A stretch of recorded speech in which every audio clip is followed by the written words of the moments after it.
Assalamualaikum warahmatullahi wabarakatuh. Selamat datang di channel Kang Slamet. Kali ini Kang Slamet akan menceritakan sebuah kisah mistis yang berjudul Kodam, Pemburu Kepala. Cerita ini masih ditulis oleh Dioseta. Dan sebelum kita masuk ke ceritanya, buat kalian yang belum subscribe channel ini, tekan tombol subscribe-nya dan tekan tombol notifikasinya terlebih dahulu, agar kalian tidak ketinggalan cerita seram lainnya dari Kang Slamet. Gak usah berlama-lama lagi, langsung saja kita masuk ceritanya.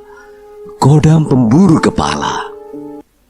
Si pengurang dewa dan saya dan bila tebal.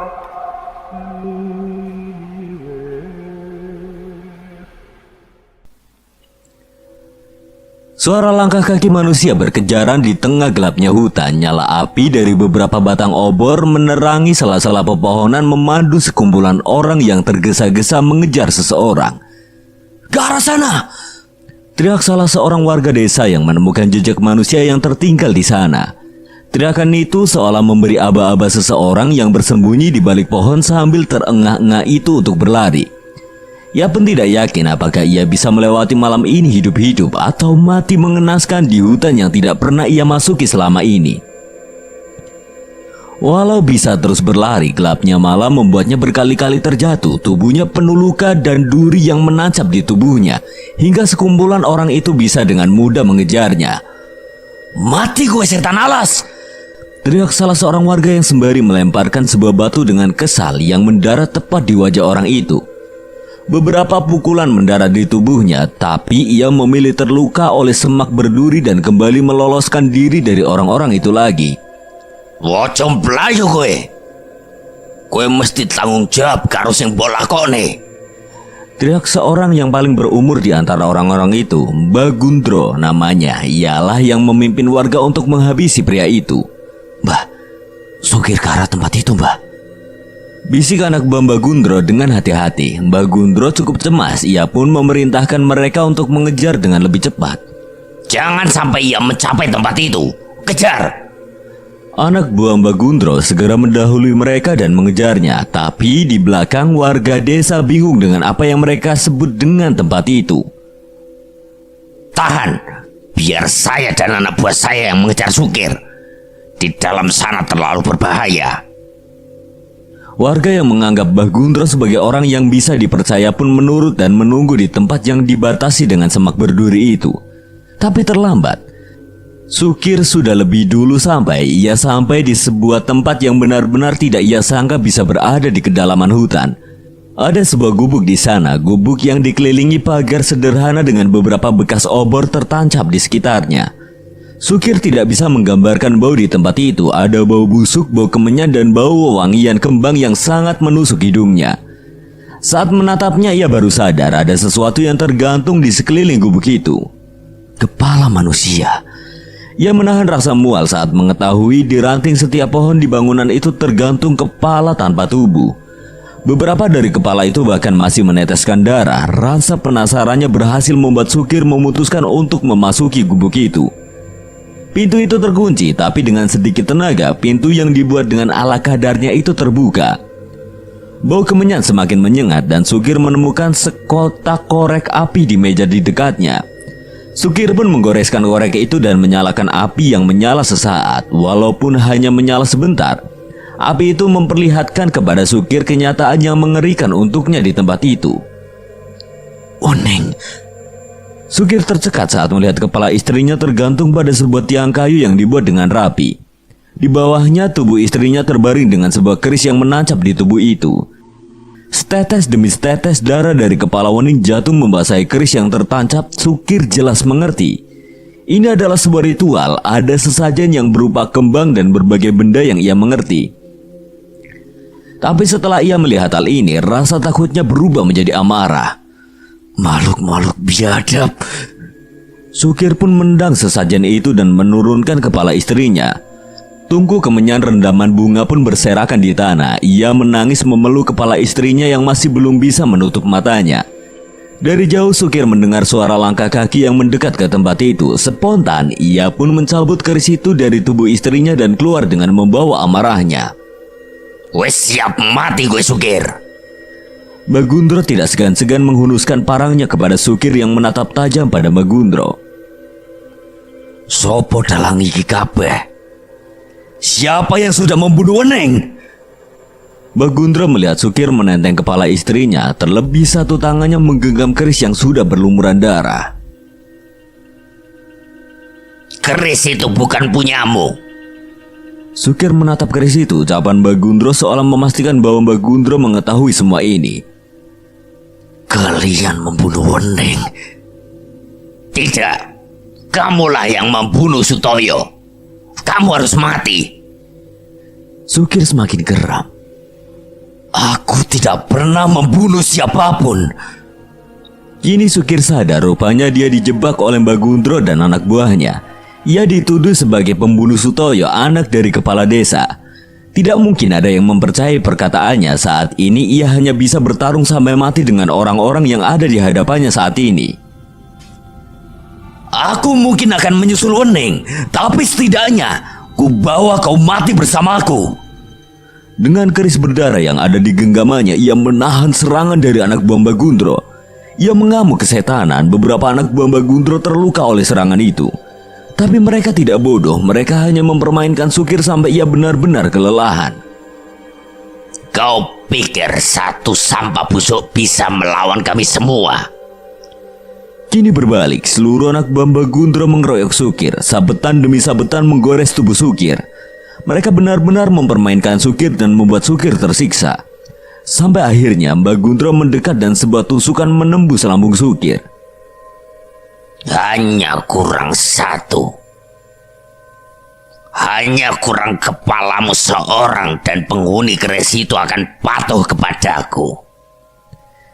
Darah mengalir dari mulut Sukir. Ia menggunakan sisa nyawanya untuk menyumpahi Bagundro. Akan kubunuh kalian tanpa sisa. Akan kubunuh kalian yang membunuhku dan Weneng. Tapi Bagundro tidak peduli. Ia menendang tubuh Sukir hingga terkapar di tanah. Kesadarannya mulai menghilang. Hanya suara tawa anak buah Bagundro yang terdengar di akhir hayatnya. Anak buah Bagundro mencoba mengambil keris itu dari tangan Sukir, tapi tidak bisa. Dalam keadaan itu Sukir masih menggenggamnya dengan erat. Opo kowe tenan tega membunuh orang-orang itu? Akan aku bunuh. Aku bunuh semua manusia di alas ini. Aku dendam. Bala Sukir menjawab suara di bawah alam sadar itu. Satu kepala setiap purnama, dan akan kuberikan kekuatan untuk membalas dendammu. Akan aku lakukan. Tancapkan keris itu di jantungmu. Itu pertanda sumpahmu. Sukir tidak berpikir panjang atas apa yang akan ia lakukan. Sebuah perjanjian tanpa wujud terjadi antara Sukir dan suara itu. Sekuat tenaga Sukir mengangkat keris di tangannya dan menancapkan keris itu di jantungnya. Sontak suara gong menderu menggema di hutan itu. Suara itu seolah menyambut datangnya sosok ke tengah-tengah mereka. Suara ini. Bagundro terlihat panik. Dari keris itu muncul asap hitam yang membentuk sosok manusia. Namun tubuhnya hanya setengah manusia normal. Tubuhnya cacat dengan sebelah tangan yang mengecil dan seluruh tubuhnya penuh dengan bisul. Sebagian tubuhnya hanya ditutupi rambutnya yang panjang. Anak buah Bagundro terlihat takut, tapi tidak dengan Bagundro. Ia takjub dan tersungkur melihat sosok itu. Eyang Patikolo, satu lagi perjanjian bisa dilaksanakan. Ucapan sopan Bagundro dibalas dengan tawa mengerikan oleh sosok yang dipanggil dengan nama Eyang Patikolo itu.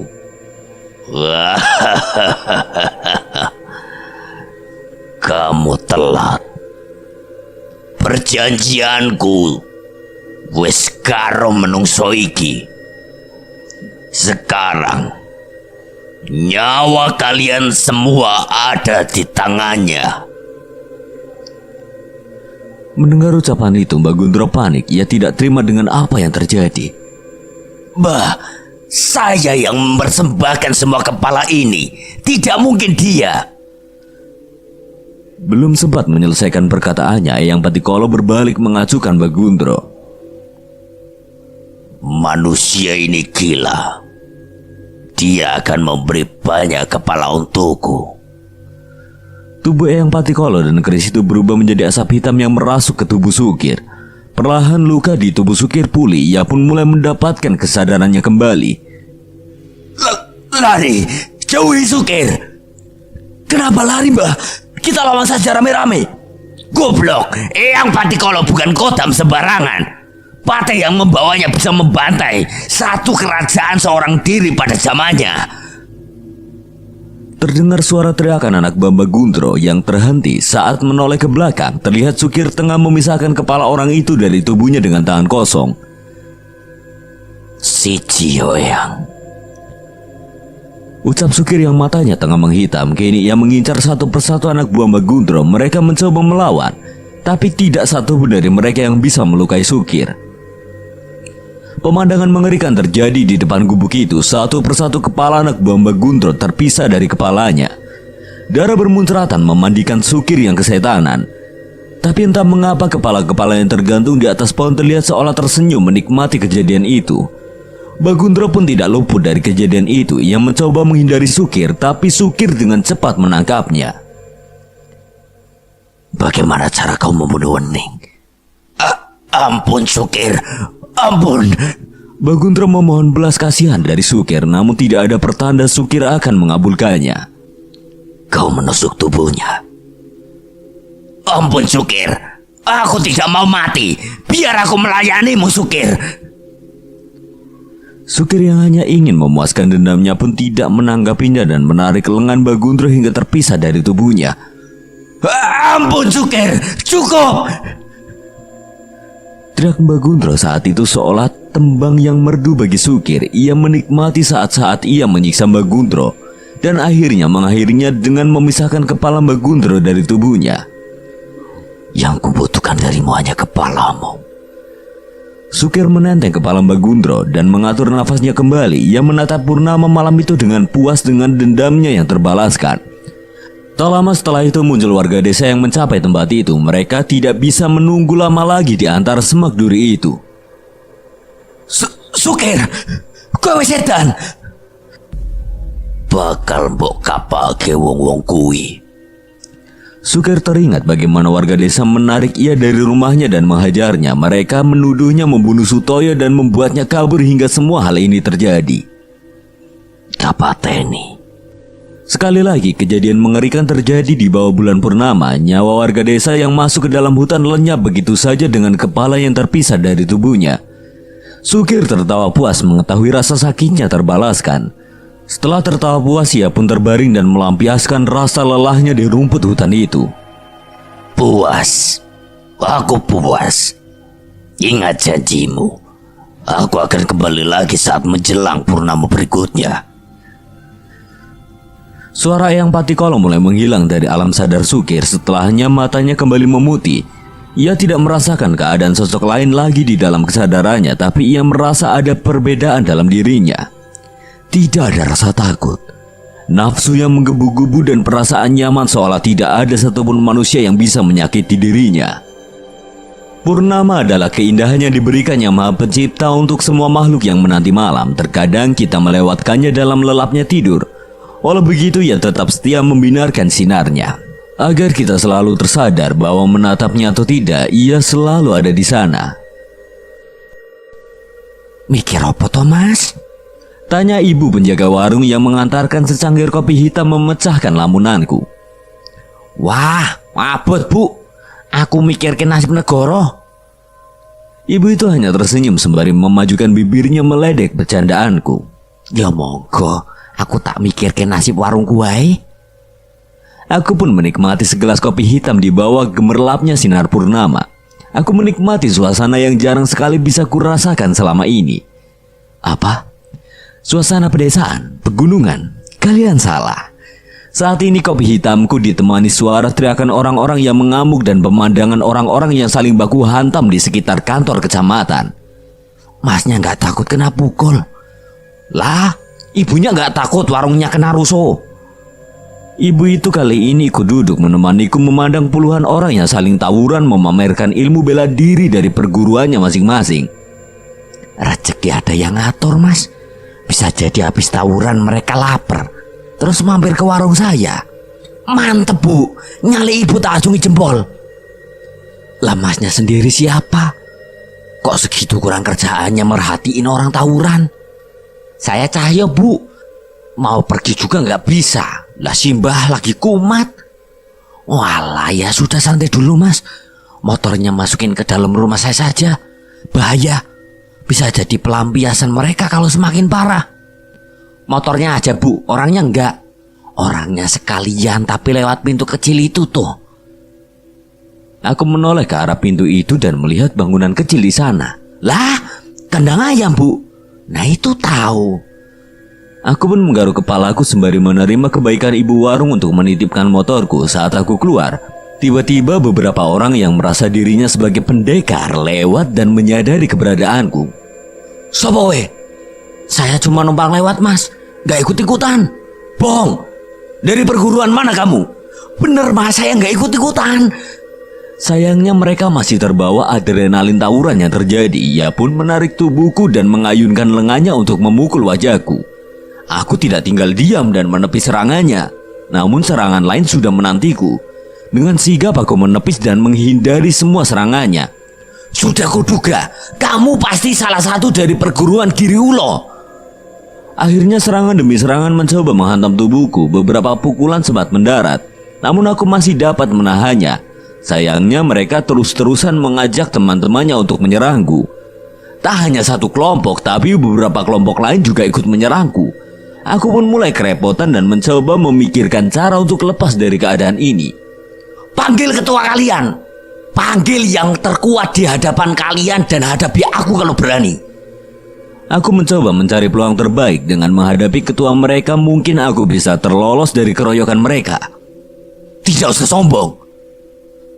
Sebuah batu besar kupukul hingga terpecah. Hal itu membuat mereka yang awalnya tidak mengindahkan perkataanku akhirnya mulai memperhitungkanku. Mereka gentar, namun tiba-tiba sebuah jurus pukulan mampir mendarat di tubuhku. Beruntung aku tersadar dan bisa menghindarinya. Jadi kau pelakunya? Ucap orang yang menyerangku itu. Serangannya berbeda dengan orang-orang tadi. Orang ini memiliki ilmu bela diri yang sudah matang. Mungkin dialah ketua salah satu perguruan ini. Pelaku? Pelaku apa? Tidak lama kemudian muncul orang-orang dengan ilmu bela diri yang lebih tinggi mulai menyerangku. Pertarungan ini lebih dari sekedar tawuran tadi. Setiap dari mereka mempunyai ciri khas bertarungnya sendiri. Ada yang bergaya macan, ada yang mirip ilmu-ilmu dari daerah tertentu, dan ada juga yang mirip dengan yang diajarkan Pak Ale kepadaku. Ah, ini apa-apaan? Pelaku apa? Kenapa aku jadi terlibat? Aku tidak menyangka aku terlibat dalam pertarungan ini. Mau tidak mau aku harus bertarung melawan mereka.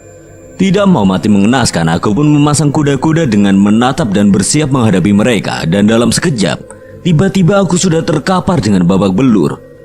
Sudah, saya nyerah. Seseorang masih mencoba menghajarku, namun seorang lain mencoba menahannya. Sudah, dia sudah menyerah. Mereka pun berkumpul di hadapanku seolah menganggapku seorang penjahat. Masih tidak mau mengaku? Mas, ngaku apa? Jelasin dulu.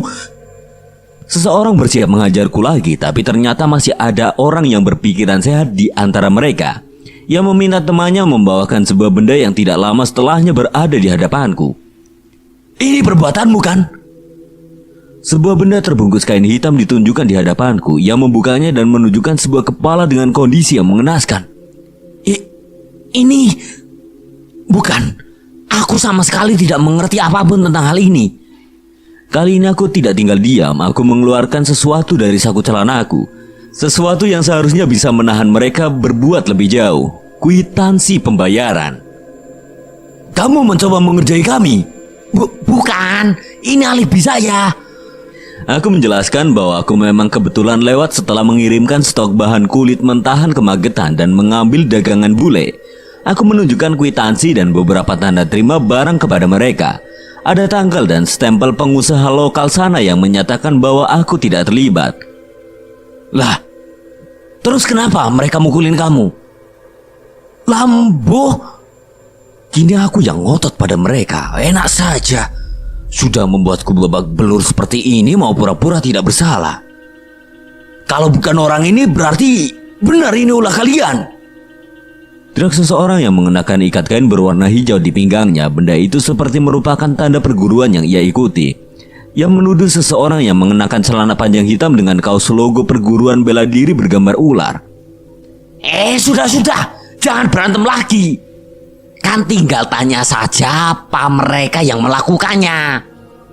Beruntung seseorang yang ia tuduh pun menahannya dan menyuruhnya menunggu. Ia meminta temannya membawa sebuah bungkusan kain hitam serupa dengan yang dia bawa tadi. Dan aku menduga hal yang tepat, isinya sama. Sebuah kepala.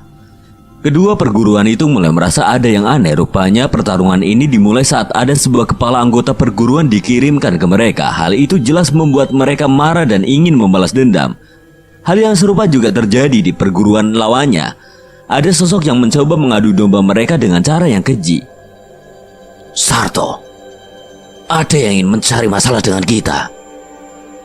Sasongko, aku tidak heran bila kau yang melakukannya. Tapi sepertinya kali ini ada yang menginginkan kita bertarung. Mas-mas yang ganteng, kan sudah tahu kalau bukan dari kalian yang melakukannya. Mending anggota-anggotanya di stop dulu berantemnya. Kita ngobrol di warung kopi aja. Kasihan itu, udah ada yang mukanya jadi lemper. Beruntung mereka mau mendengarkanku. Saat itu juga pertarungan antara kedua padepokan itu terhenti. Mereka pun membubarkan diri bersama padepokan-padepokan lain yang membantu kubu masing-masing. Lah masnya katanya cuma kebetulan lewat. Kok ikut babak belur? Apes bu, sudah nggak usah dibahas. Sasongko, pimpinan padepokan Giri Ulo Ranting Timur. Sarto, pimpinan padepokan Rogobumi. Dua orang itu kini berada di warung menjajah meja santaiku dengan ditemani masing-masing seorang anak buahnya. Aku tidak ikut campur banyak dalam perbincangan mereka, namun satu yang aku tahu, kini mereka saling mengakui bahwa ada sosok yang ingin membuat mereka bertarung sampai mati. Pertarungan antara perguruan ini seperti benar-benar terskenario dengan rapi. Padepokanku Giri Ulo akan menyelidiki masalah ini.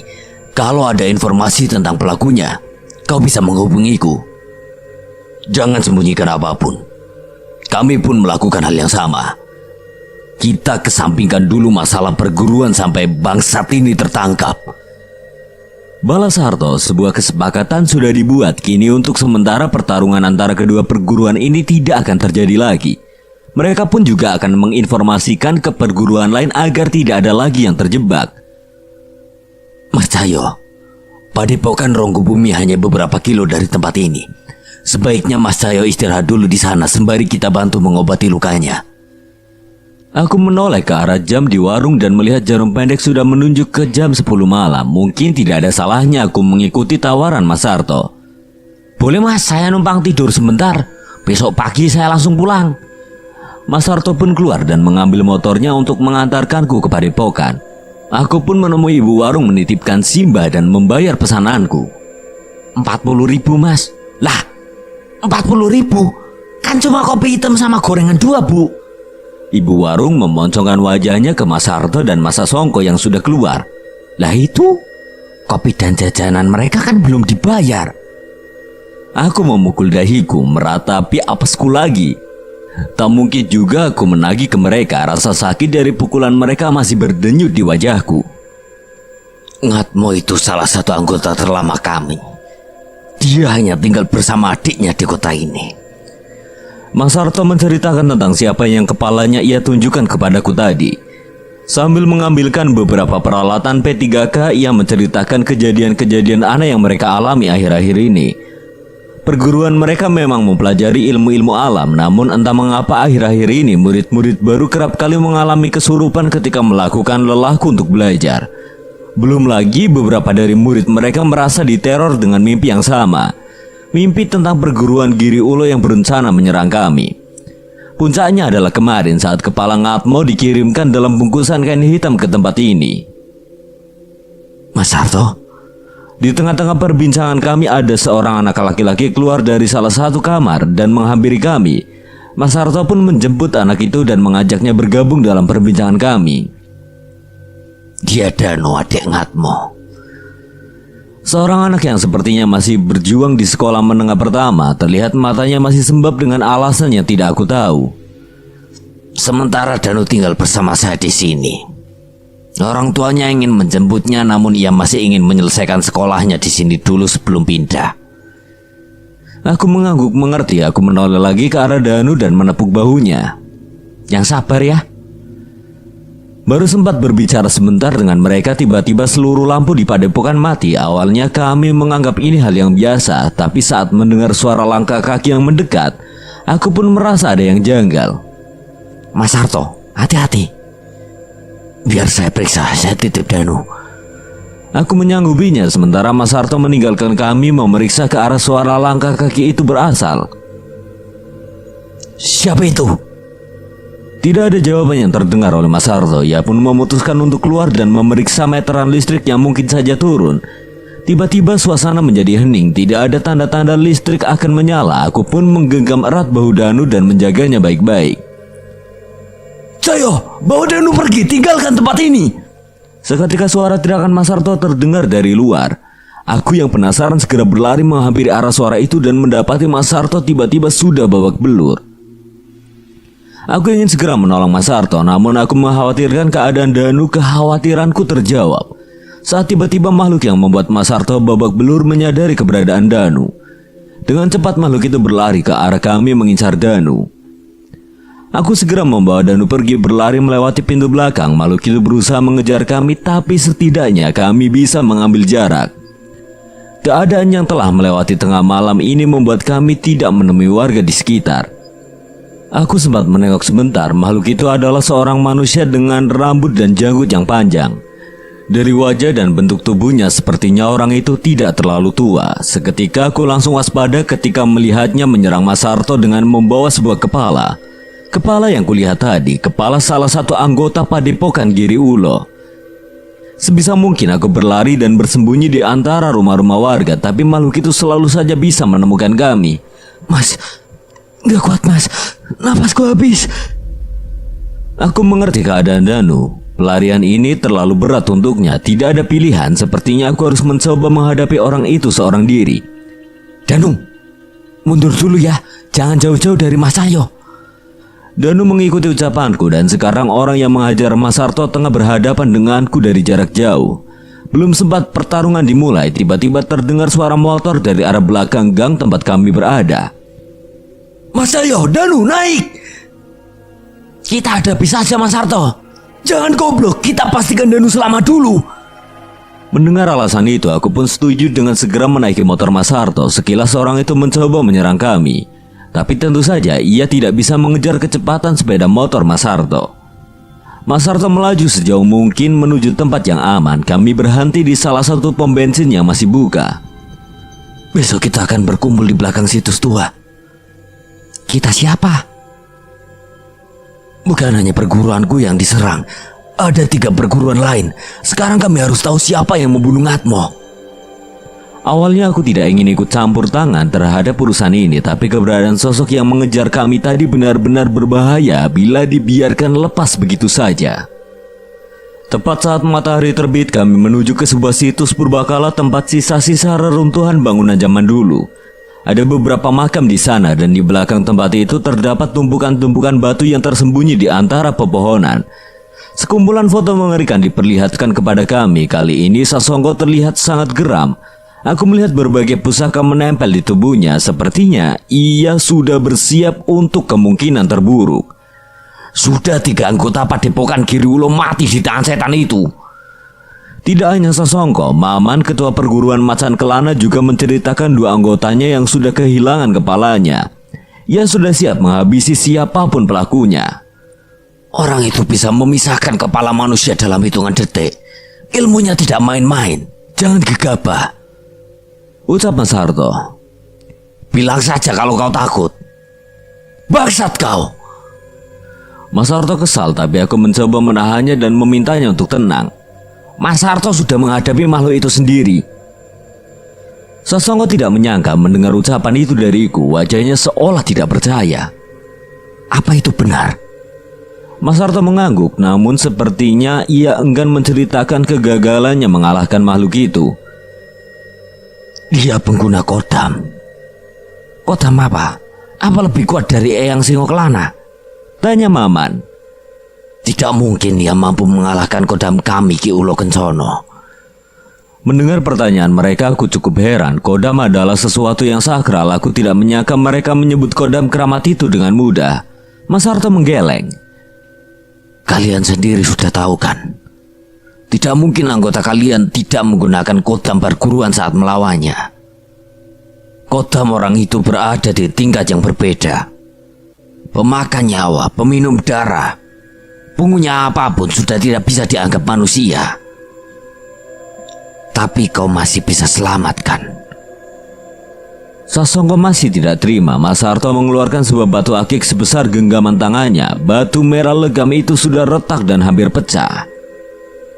Tanpa bantuan Nyai Watu Kolo Geni, mungkin kepalaku sudah terpisah dari tubuhku. Terlebih aku selamat karena ia mengincar Danu. Kenapa orang itu mengincar Danu, Mas? Mas Harto bercerita bahwa sahabatnya Ngatmo tidak kalah begitu saja. Ia sempat merapalkan ilmunya untuk menyerang makhluk itu. Bukan ilmu perguruan Rogo Bumi, tapi ilmu yang diturunkan oleh leluhurnya. Ilmu itu membuatnya merasakan panas api setiap malam selama 100 hari. Mungkin ada sesuatu dari Danu yang bisa memulihkannya. Darah Danu yang bisa memulihkan kutukan itu adalah darah Danu. Ia mengincar itu. Ucapan Maman semakin memperjelas bahwa Danu benar-benar dalam bahaya. Apa dia hanya mengincar pendekar? Mas Harto menggeleng. Kita cuma mainan. Dia hanya mengharapkan ada perlawanan untuk menghiburnya dibanding hanya sekedar membunuh. Sayangnya perbincangan ini tidak berujung pada cara untuk mengatasi makhluk itu. Beberapa kali kami hanya terdiam memikirkan apa yang dapat kami lakukan. Beruntung Maman membawa tremos dan mengajak kami menikmati kopi untuk mencairkan suasana. Bagaimana kalau kita minta tolong seseorang? Mas Harto menoleh ke arah Maman. Memang itu yang harus kita lakukan. Tapi memangnya ada perguruan yang lebih kuat dari kita? Entah. Tapi aku pernah mendengar tentang keberadaan orang-orang yang mungkin bisa mengalahkan makhluk itu. Kau yakin? Mereka dari perguruan mana? Kita datangi mereka. Tanya Sasongko. Menurut kabar yang beredar, mereka tidak berasal dari perguruan manapun. Tapi mereka yang kenal memiliki sebutan untuk pendekar itu. Pendekar Jagat Segoro Demit. Sontak kopi yang baru saja kusuruput menyembur keluar dari mulutku. Kenapa Mas Cahyo? Enggak, ini masih panas. Alon-alon Mas. Maman hanya menoleh ke arahku sebentar dan melanjutkan ceritanya. Ada yang bilang orang itu sedang berada di kota ini. Seorang pendekar sakti pengguna kodam keramat sosok kera raksasa dari alas wetan. Mas Ngatmo juga pernah cerita ada pendekar sakti yang pernah menjelajahi Jagat Segoro Demit. Mereka sering membantu orang yang memiliki masalah dalam hal gaib. Tambah Danu. Apa dia sekuat itu? Maman mengangguk. Danu menatap Mas Harto dengan semangat dan aku terus saja memalingkan wajahku. Lantas bagaimana cara kita menemuinya? Dia sudah beberapa hari di tempat ini dan selalu bersemedi di dekat danau. Kita bisa menemuinya bila datang ke sana setelah langit gelap. Mendengar perkataan Maman, aku terusik apa mungkin ada pendekar lain yang mendapat panggilan pendekar Jagat Segoro Demit. Ucapan Maman saat ini adalah kemungkinan terbaik yang bisa mereka pikirkan. Aku benar-benar menahan pendapatku tentang masalah ini. Semoga saja pendekar yang dimaksud itu bukanlah orang yang jahat. Malam nanti mereka akan menemui pendekar itu. Aku pun berpamitan sejenak untuk memperbaiki Simbah yang sudah bermalam di warung. Kami janjian jam 8 malam untuk bertemu di dekat danau. Malam itu aku menunaikan kewajibanku pada Yang Maha Kuasa sebelum berpamitan pada ibu warung. Vespa tua yang seharian ku perbaiki kini memperdengarkan suara mesin yang merdu dengan mudah segera dihujat ibu warung. Dang, cepat berangkat. Jangan sampai pengunjung warungku kabur dengerin suara motormu. Matur nuwun nggih, Bu. Ibu baik banget deh. Ibu tersenyum mendengar ucapanku. Walau kata-katanya kadang seenaknya, tapi aku tahu hatinya benar-benar baik. Mas Cahyo, kita langsung ketemu di hutan utara danau. Pendekar itu sudah bersedia membantu kita. Ucap Mas Sarto melalui telepon. Aku kaget mendengar ucapan Mas Sarto, namun sepertinya ia sudah dalam perjalanan menuju lokasi. Mas, tolong berhati-hati sama pendekar itu. Kalau bisa tunggu saya datang. Iya mas, saya tunggu Mas Cahyo. Saya dan anggota perguruan akan masuk ke hutan. Harus ada yang menjaga danau. Baik mas. Aku lega Mas Sarto mau menungguku. Aku pun segera mengegas Simbah agar segera mencapai tempat yang diberitahukan oleh Mas Sarto. Kurang 10 menit sebelum yang dijanjikan, aku pun tiba di mulut hutan. Ada sebuah pos yang dibuat sederhana di sana, mungkin menunjukkan jalan masuk ke dalam hutan. Disinilah tempat pertemuan kami, tapi tidak ada seorang pun di tempat ini. Aku mencoba menelpon Mas Sarto, tapi sama sekali tidak ada jawaban. Entah mengapa aku merasakan firasat yang tidak enak. Ada jejak motor dan langkah kaki di arah masuk. Aku menebak mereka sudah masuk duluan tanpa menungguku. Saat itu juga aku menaiki motorku kembali dan merobos ke jalur kecil menuju ke dalam hutan. Cahaya motorku menyorot pada seorang anak yang berlari ke arah keluar hutan. Wajahnya begitu cemas dengan keringat yang terus mengucur di wajahnya. Mas Cahyo, tolong mas. Mas Sarto dan yang lain dalam bahaya. Itu adalah Danu. Ia diminta melarikan diri dari hutan itu oleh Mas Sarto. Ia bercerita bahwa semua pendekar terkapar melawan sosok yang mereka temui. Pendekar, orang yang mereka bilang pendekar Jagat Segoro Demit itu bukan orang baik mas. Ia mengajak Mas Sarto, Mas Sasongko dan yang lain masuk ke dalam hutan dan menyerang mereka. Naik Danu, kita selamatkan mereka. Danu menyeka air matanya dan menaiki motorku. Aku memintanya menunjukkan jalan ke arah tempat Mas Sarto berada. Dalam waktu singkat aku pun melihat pemandangan yang tidak pernah kusangka. Seluruh ketua perguruan bela diri itu terkapar di tanah bersama anggota terkuatnya. Terlihat seseorang berdiri di antara mereka memeriksa satu persatu tubuh mereka. Cahyo, pergi! Kenapa kamu bawa Danu ke sini lagi? Mas Sarto yang sudah babak belur mencoba menguatkan dirinya berdiri meraihku. Aku menepuk pundak Mas Sarto dan menyerahkan Danu kepadanya. Tenang dulu mas. Itu mas, dia pendekar Jagat Segoro Demit. Pria yang mengenakan topeng hitam. Aku mengenal sosok yang berdiri di antara pendekar yang terkapar. Seorang pria berambut seleher mengenakan topeng hitam yang sudah pecah. Ada sebuah wayang wanara yang tergantung di punggungnya. Ia terlihat sedang memeriksa tubuh setiap pendekar dan mengambil pusaka-pusaka yang ada di dalam tubuhnya. Jangan, itu pusaka perguruan.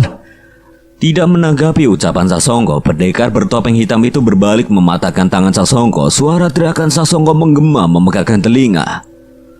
Setelah ini leher kalian yang akan kupatahkan. Kali ini aku tidak mungkin menunggu lagi. Mas Sarto, jaga Danu. Cahyo, jangan nekat. Aku menepuk tangannya dan melepaskan tangan Mas Sarto. Dengan segera aku mendekat untuk mencegah niat pria bertopeng itu menyakiti Sasongko lebih jauh. Ternyata pelakunya kamu. Mendengar suaraku, pria bertopeng itu pun menoleh. Reaksinya seolah tidak menyangka bahwa akan bertemu denganku di sini. Cahyo, beruntung. Aku beruntung. Ia pun meninggalkan pendekar lainnya dan mengarah ke arahku. Kami berhadapan dan bersiap menyelesaikan ini semua. Aku tidak peduli walau kita berasal dari desa yang sama. Tapi saat kau menyakiti orang lain dengan ilmumu, aku tidak akan tinggal diam. Pria bertopeng itu mengibaskan wayang yang ia ambil dari punggungnya dan terlihat bayangan sosok kera raksasa yang mengaum begitu keras. Bicara saja dengan Jogorawu. Dia sudah tidak sabar mengajarmu. Cahyo, lari itu kodam orang itu. Bahkan kami semua tidak bisa melawannya. Ucap Mas Sarto. Aku tidak menggubris ucapan Mas Sarto dan memilih untuk membaca doa sebelum memanggil sahabatku. Wanasura! Sekali lagi suara auman terdengar di hutan itu. Kali ini suara itu berasal dari dalam tubuhku. Sang panglima kera alas Wanamarta, Wanasura. Mas Sarto pun terdiam melihat apa yang terjadi padaku. Kekuatan Wanasura memperkuat lenganku yang segera beradu tinju dengan pria bertopeng itu. Kami saling terpental dengan pukulan kuat kami yang saling beradu. Tapi kami tidak berhenti. Dengan sigap kami melompat kembali dan beradu ilmu dari satu pohon ke pohon lain. Itu Cahyo. Iya, tapi sebelumnya ia tidak sekuat ini. Aku sudah pernah mengalahkan Jogorawu sebelumnya. Tidak mungkin aku bisa kalah dari pertarungan kali ini. Tapi pria bertopeng itu mempunyai siasat lain. Saat kami beradu tinju di udara, ia melesatkan pusaka pisau kuningan ke tanah di bawah kami dan memanggil sosok kodam berwujud ular besar yang siap melahapku di bawah. Aku tahu ada racun berbahaya yang dimiliki oleh ular itu bila aku tergigit olehnya. Sebuah ajian penguat raga kubacakan dan kugunakan kekuatan Wanasura untuk menjejakkan kaki di udara dan menghindari ular itu. Dengan posisi yang lebih tinggi, aku menghujamkan sebuah tendangan dan menghempaskan pria bertopeng itu ke tanah. Aku mendarat dan menghancurkan pusaka yang ia gunakan untuk memanggil kodam berwujud ular itu. Brengsek! Ia kembali berdiri dan menggunakan kekuatan Jogorawu untuk menyerangku, namun dengan mudah aku membalas serangannya dan membuatnya terpental. Sudah, hentikan! Namun pria bertopeng itu tidak menghiraukan ucapanku dan kembali menyerangku lagi. Persetan! Perbedaan kekuatan kita terlalu jauh. Menyerahlah dan tinggalkan ilmu-ilmu hitammu. Sayangnya tidak ada niatan dari pria bertopeng itu untuk mendengarkanku. Ia kali ini mengeluarkan benda berwujud kayu hitam dan menghancurkannya tepat di hadapanku. Dendam harus terbalaskan. Kita akan bertemu lagi. Kayu hitam itu berubah menjadi kabut hitam. Ia pun tertatih ke balik kabut itu dan perlahan menghilang. Aku ingin mengejarnya, tapi keadaan Mas Sarto dan yang lain masih membutuhkan pertolongan. Pria bertopeng itu pun pergi dengan membawa pusaka-pusaka yang mereka rebut dari Sasongko, Mama dan pendekar yang lainnya. Mas, ayo! Danu berteriak memanggilku. Aku segera menghampiri Mas Sarto dan memeriksa lukanya. Ada ajian penyembuh yang diajarkan Pale untuk menyembuhkan luka gaib. Aku membacakannya dan memulihkan luka yang disebabkan oleh Jogorawu di tangan Mas Sarto. Mas, kamu ini sebenarnya siapa toh? Alah Mas, aku cuma orang desa yang kebetulan lewat Mas. Bohong. Mas Sayo pasti pendekar jagat Segoro Demit yang diceritakan itu kan? Pendekar dengan kodam sosok kera raksasa. Ucap Danu. Aku mengelus kepala Danu yang matanya tidak berhenti berbinar sejak aku mengalahkan pria bertopeng itu. Julukan itu kan sebutan orang-orang aja. Lagian Wanasura itu bukan kodam. Dia udah seperti saudara Mas Cayo sendiri. Terus kenapa Mas Cayo nggak ngelawan pas kita keroyok kemarin? Aku selesai mengobati Mas Sarto dan membantunya berdiri. Ilmu-ilmu yang kupelajari untuk melindungi manusia, bukan sebaliknya. Kami pun membantu pendekar yang lain untuk meninggalkan hutan. Ada beberapa bantuan dari padepokan lain di luar hutan yang berdatangan membantu mereka. Aku tidak menghabiskan waktu lama di sana dan berpamitan untuk kembali ke dalam hutan. Malam ini purnama mencapai puncaknya. Wanasura merasakan hal yang mengerikan ada jauh di dalam hutan ini. Firasatku pun merasakan hal yang serupa. Aku harus menyelesaikannya sebelum melewati tengah malam. Mas Cayo, mau kemana lagi? Pembunuh itu tinggal di dalam hutan ini. Aku harus menyelesaikan ini semua atau hal yang mengerikan akan terjadi malam ini. Saya ikut. Jangan Mas. Mas Sarto harus menjaga Danu. Mas, mungkin ini akan berguna. Ini pusaka batu yang menghubungkan Nyai Watu Kolo Gending dengan pendekar perguruan Ronggo Bumi. Sebenarnya aku tidak ingin menerima benda itu, namun karena itu membuat Mas Sarto lebih tenang, aku pun memutuskan untuk membawanya. Pasti akan aku kembalikan. Balasku yang segera pergi kembali dengan Simbah. Masuk lagi ke dalam hutan. Aku hanya berjalan beberapa saat sampai akhirnya aku memarkirkan Simbah di ujung jalan setapak dan berjalan kaki masuk ke dalam hutan. Aku mengikuti intuisi Wanasura menuju arah yang benar-benar mengganggu insting kami. Kami melewati berbagai medan di hutan hingga akhirnya menembus semak berduri. Pencapaian kami pun berhenti saat menemukan gubuk tua yang terlihat mengenaskan. Bentuknya seperti tidak dihuni oleh siapapun. Tapi nyala api dari dalam gubuk itu seolah menandakan ada seseorang yang tinggal di sana.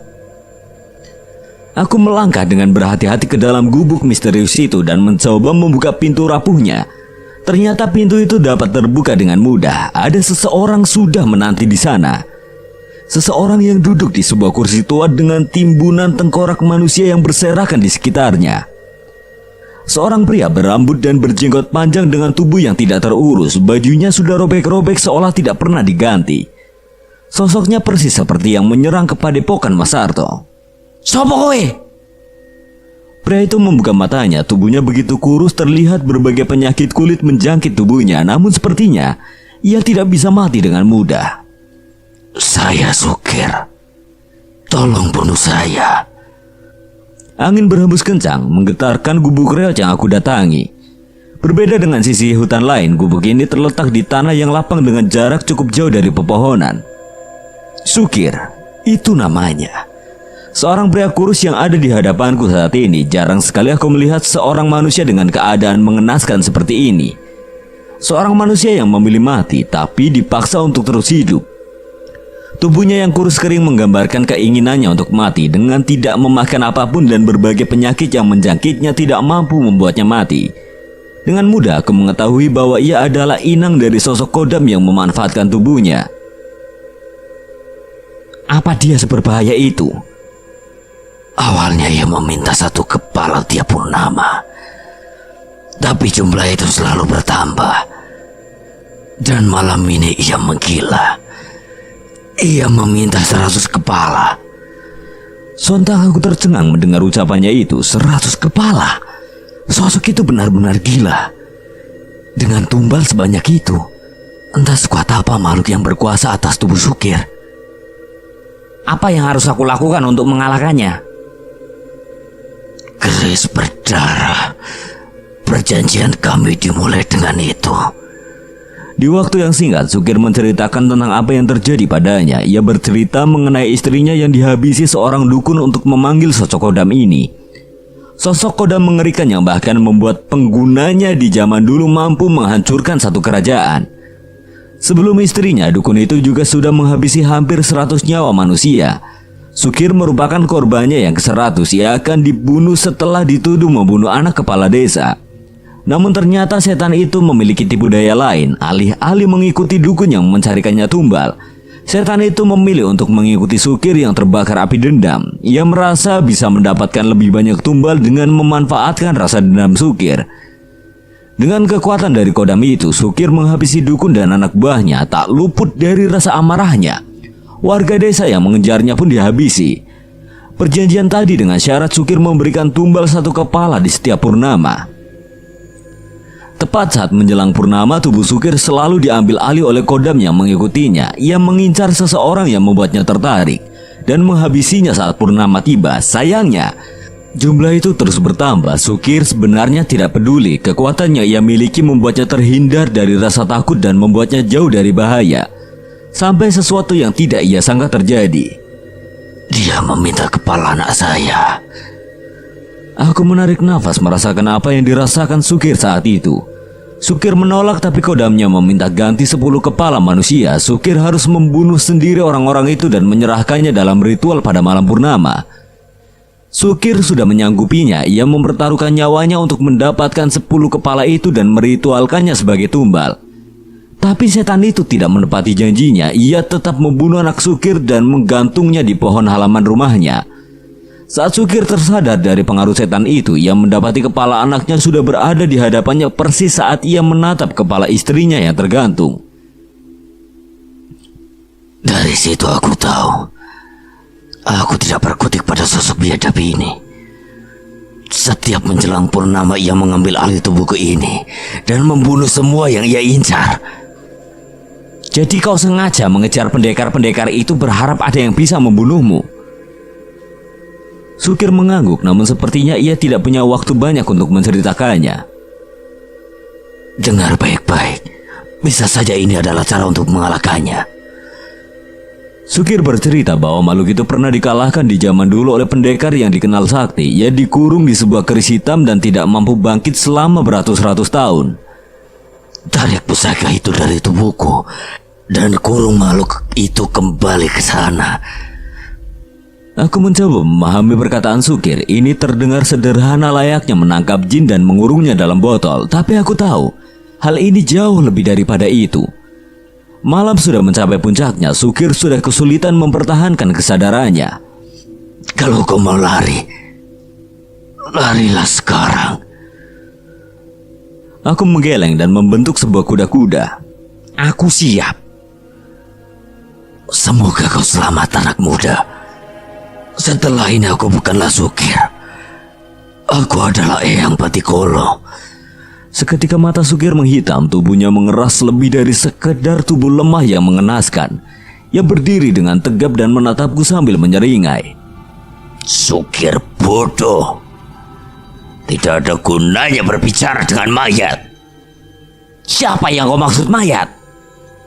Kau. Seketika sosok itu sudah berada di depan mata dengan tangan yang mencengkram kepalaku. Jelas tenaganya begitu kuat. Aku bertahan dengan menahan tangannya. Seandainya aku adalah manusia biasa, mungkin saat ini kepalaku sudah terpisah dari tubuhku. Suara auman Wanasura terdengar dengan penuh amarah. Ia menyadari sosok mengerikan yang ada di hadapanku ini. Ia meminjamkan seluruh tenaganya yang mengalir ke seluruh bagian tubuhku. Tidak usah banyak bicara. Sekuat tenaga aku menyalurkan tenaga Wanasura dengan sebuah pukulan yang membuatnya terpental. Tubuhnya menghantam tembok gubuk hingga bergetar, tapi aku tahu serangan itu tidak berdampak banyak padanya.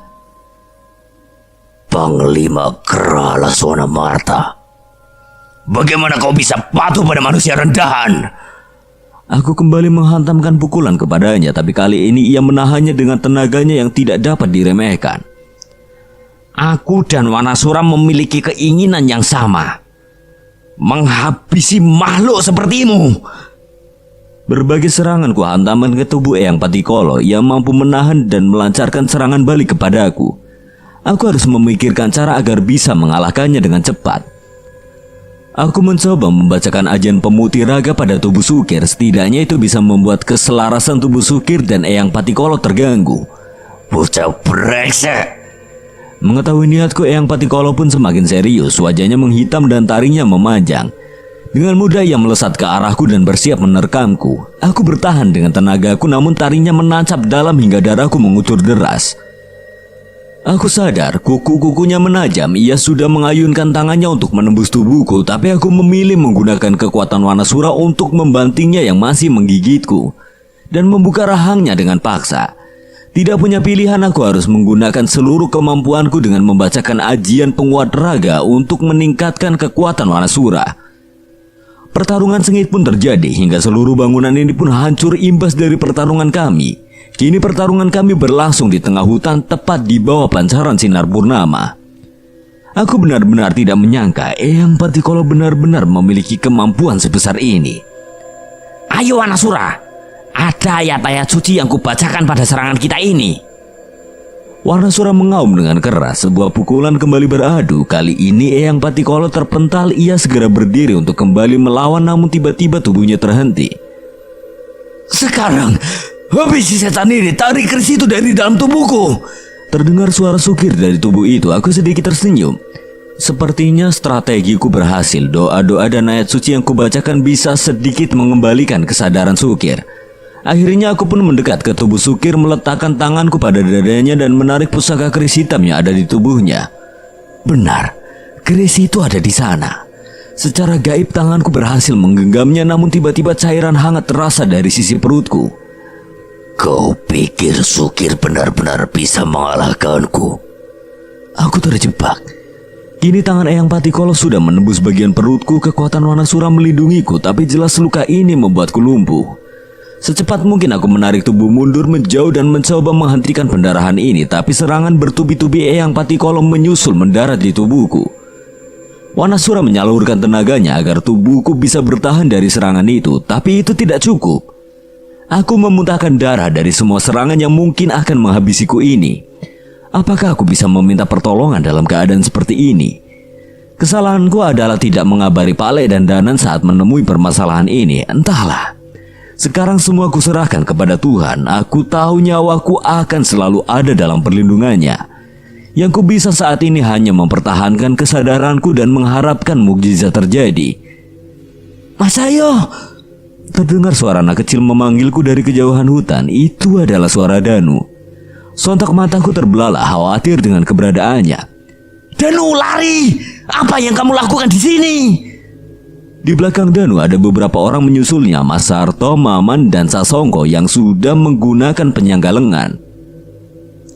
Kembali Danu, bahaya. Enggak Mas, Danu enggak mau lari lagi. Aku tidak mengerti dengan apa yang Danu maksud, tapi ia mendekat sembari berteriak sekali lagi. Danu bisa mengurung setan itu. Mas Ngatmo menggunakan ajian untuk mengikat setan itu dengan darahnya. Setan itu bisa dikurung ke pusaka dengan perantara darah Mas Ngatmo. Dan karena Mas Ngatmo sudah nggak ada, kini darahku yang bisa mengikatnya. Sontak penjelasan Danu itu membuat kami berfokus pada dirinya. Jika itu benar, kini aku tidak heran mengapa Eyang Patikolo mengincar Danu. Kalau begitu kau harus mati lebih dulu, bocah. Sontak Eyang Patikolo melesat ke arah Danu dan menangkap kepalanya. Tapi sebelum itu terjadi, aku berhasil menyusulnya dan berhasil menahan tangannya. Pertarungan kita belum selesai. Mas Sarto segera menarik tubuh Danu, sementara aku melanjutkan pertarunganku. Walau begitu, yang sebenarnya terjadi adalah Eyang Patikolo yang menghajarku habis-habisan. Eyang Singo Kelana, sekali ini saja pinjamkan kekuatanmu. Ki Ulo Kensono, setidaknya berikan kami waktu. Maman dan Sosongko mengeluarkan sebuah pusaka yang sepertinya baru saja ia ambil dari anggota perguruannya.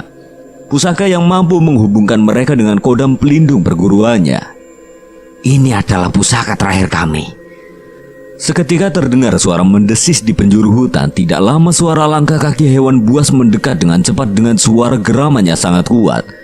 Ada bayangan sosok singa hitam dan ular besar yang menabrak tubuh Sukir. Seketika terlihat sosok kakek hitam pendek berambut panjang dengan berbagai bisul di tubuhnya yang cacat.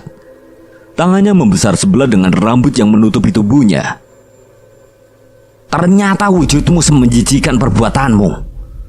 Makhluk itu mengeram kesal dan terlihat ada tanda merah menyala di dadanya. Aku menduga tanda yang mengutuknya itu hasil serangan ajian Mas Ngatmo. Eyang Patikolo pun kembali ke tubuh Sukir dengan cepat, sementara kedua kodam perguruan itu merasuki Maman dan Sasongko. Gunakan ini. Pusaka perguruan roh ke bumi. Apa ini bisa? Tanya Mas Sarto. Aku tahu benda ini hanya pemanggil, tidak ada sosok yang berdiam di benda ini. Walau retak benda ini masih kuat untuk mengurung sosok kodam, aku menjelaskan itu pada Mas Sarto dan ia dengan cepat menyetujuinya. Dampingi Danu, biar kami bertiga menahan Eyang Patikolo. Walaupun dengan bantuan kodam keramatnya, Sasongko dan Maman masih tidak mampu mengimbangi kekuatan Eyang Patikolo. Aku pun kembali memasuki pertarungan, tapi dengan keadaanku yang sekarang, kami hanya bisa mengulur waktu sampai Danu bisa merapalkan ilmu yang sama dengan kakaknya. Aku mendengar beberapa mantra panjang yang dibacakan oleh Danu. Mas Sarto menuntunnya dan mengarahkan gerakan yang pernah dilakukan sahabatnya Ngatmo. Ada kekuatan yang terpancar dari tubuh Danu. Mati! Sekali lagi tangan Eyang Patikolo hampir mencapai Danu, namun kekuatan Wanasura berhasil menghempaskannya lagi. Danu terlihat ketakutan, tapi ia masih terus berusaha menyelesaikan ritualnya. Hingga akhirnya Mas Sarto mengeluarkan pisau kecil dan menyerahkannya kepada Danu. Hentikan bocah brengsek, kubunuh kau. Kali ini Danu tidak gentar. Mas Sarto menggenggam bahunya dan menemaninya menggoreskan pisau itu ke tangannya. Darah Danu pun menetes ke sebuah batu akik merah di hadapannya. Seketika darah itu ikut menyala merasuk ke dalam retakan batu itu. Saat itu juga gerakan Eyang Patikolo terhenti. Ia melotot dengan tubuhnya yang kaku. Tidak ada gerakan sedikit pun dari tubuhnya selain matanya yang terus mengutuk Danu. Kubunuh, pasti kubunuh kalian. Tapi gertakan itu tidak membuat kami gentar. Sekali lagi aku membacakan ajian pemutih raga pada tubuh Sukir untuk mendorong terpisahnya tubuh Eyang Patikolo dari tubuh Sukir. Kabut hitam keluar dari tubuh Sukir dan melesat masuk ke dalam batu akik merah itu. Retakannya perlahan menutup dan warna merah menyala itu berubah menjadi hitam. Tersisa serat-serat merah pada batu yang kini berubah warnanya itu. Berhasil. Tanya Sasongko. Aku melihat keadaan sekitar dan tidak lagi merasakan ancaman di hutan ini. Tubuh Sukir yang sudah tidak mendapat kekuatan dari Eyang Patikolo pun segera kehilangan kemampuan untuk menahan hidupnya. Dia mati. Sepertinya begitu. Aku berusaha membacakan ajian penyembuh untuk menutup lukaku, tapi itu tidak akan cukup sampai aku mendapatkan perawatannya lebih intens. Sekarang Eyang Patikolo sudah menumbalkan ratusan kepala lebih banyak. Butuh sebanyak itu juga untuk memanggilnya kembali. Itu tidak akan terjadi. Aku akan mencari cara untuk menghancurkan pusaka ini bersama dirinya. Ucap Mas Sarto sembari menatap batu yang dulunya merupakan pusaka perguruannya. Angin malam saat itu terasa begitu dingin. Puncak purnama malam ini tidak seindah kemarin saat aku menikmati segelas kopi hitam dari warung ibu yang menjengkelkan itu. Walau begitu, rasa menggigil dan nyeri yang kurasakan patut kusyukuri saat ini. Kuanggap itu adalah hadiah dari Tuhan karena artinya saat ini aku masih hidup. Beberapa anggota Mas Harto membantu menuntunku keluar dari hutan. Mereka sudah mempersiapkan beberapa kendaraan untuk membawaku ke klinik. Mas Harto, sebelum saya pergi, masih ada sesuatu yang harus kalian lakukan. Ini menyangkut hidup dan mati. Apa, Mas? Apa yang Patikolo belum sepenuhnya tersegel? Aku menggeleng dan menunjuk ke satu arah di hutan. Mereka pun memperhatikan kemana tanganku mengarah. Simba masih ketinggalan di hutan. Tolong dievakuasi. Bahaya kalau dia kedinginan. Nanti susah diengkol. Mas Harto dan yang lain pun hanya menoleh mengantarkanku dengan wajah kecut. Aku dirawat selama 1 malam untuk memulihkan luka-lukaku. Awalnya Pale dan Danan ingin menyusulku ke sini, tapi saat mengetahui semua masalah sudah selesai, aku pun menahan niat mereka. Setelah memastikan keadaanku cukup pulih, aku pun meninggalkan klinik dan mendapati Simba sudah terparkir dengan rapi di parkiran motor. Sebelum kembali ke Klaten, aku mengegas Simba ke Padepokan Rogobumi untuk berpamitan terlebih dahulu. Setidaknya aku harus berterima kasih atas pertolongan mereka. Suara ayat-ayat suci terdengar dari arah dalam padepokan. Tempat yang sebelumnya terdengar suara teriakan pendekar yang berlatih, kini terasa benar-benar berbeda. Rupanya mereka sedang melakukan pengajian untuk mendoakan Mas Ngatmo dan teman-temannya yang meninggal karena tragedi kemarin. Tidak hanya itu, Maman, Sasongko dan beberapa anggotanya pun turut datang. Sepertinya mereka akan melakukan pengajian ini keliling ke setiap padepokan untuk menghargai pendekar-pendekar mereka yang gugur. Mas Harto, benar itu pendekar yang kemarin? Salah satu anggota menyadari kedatanganku dengan melaporkan ke Mas Harto. Mas, ayo sini masuk. Sebentar lagi kita selesai. Mereka pun menyelesaikan pengajian mereka dan segera menghampiriku. Sudah ada beberapa gelas minuman panas dan kudapan yang disajikan di sana. Sudah sehat, Mas Ayo? Tanya Mas Sasongko. Sudah, Mas. Masih nyeri dikit, tapi nanti sampai Klaten biar diobatin sama Pak Le. Istirahat dulu juga nggak apa-apa, Mas. Padepokan saya terbuka menyambut Mas Ayo. Balas Maman. Aku pun menolak mereka dengan halus dengan beralasan harus segera kembali sebelum Pak Le dan Bule khawatir. Benar itu pendekar yang katanya bisa lolos dari jagat skor demit. Bukannya dia orang yang kita keroyok kemarin? Terdengar suara bisik-bisik dari beberapa anggota padepokan Mas Harto. Aku hanya tersenyum kecil. Sementara Mas Harto menyadari pergunjingan itu dan memanggil mereka mendekat. Sini. Iya, Mas. Sudah minta maaf ke Mas Ayo? Wah, santai saja, Mas. Nggak saya ambil hati kok. Walau begitu, mereka pun mendekat padaku dan meminta maaf. Tentu saja aku memaafkannya walau masih cukup kesal dengan mereka. Pelajaran buat kalian, walau punya ilmu yang tinggi, dia memilih dikeroyok daripada melukai sesama manusia. Ingat itu. Siap, Mas. Nggak terjadi lagi. Nggak mau hukum mereka, Mas Sayo. Biar kapok nggak main asal pukul. Aku pun melambaikan tangan dan menolak tawarannya, tapi tiba-tiba aku kepikiran sesuatu. Oh, ini saja. Tolong ambilin jaket saya yang ada di motor. Ada catatan saya di kantong yang ketinggalan. Mas Harto pun memberi isyarat kepada mereka untuk melakukan perintahku. Beberapa saat mereka pun kembali ke dekat kami. Mas Sayo, motornya diparkir di mana ya? Aku mulai tertawa. Makanya nanya dulu. Motor saya diparkir di warung yang kemarin. Sekalian bawain ke sini juga motornya.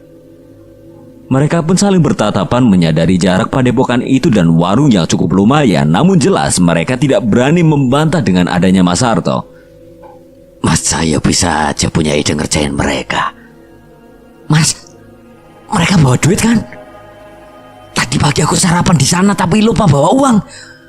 Makanya sih Mbak ditahan. Saat itu juga Mas Harto, Sasongko dan Maman tertawa penasaran dengan nasib anggota Mas Harto itu. Sekian dan terima kasih Badio Seta yang telah mengizinkan saya membawakan ceritanya. Apabila ada kesalahan atau kekurangan, Kang Selamat memohon maaf sebesar-besarnya. Akhir kata Kang Selamat pamit undur diri. Wassalamualaikum warahmatullahi wabarakatuh.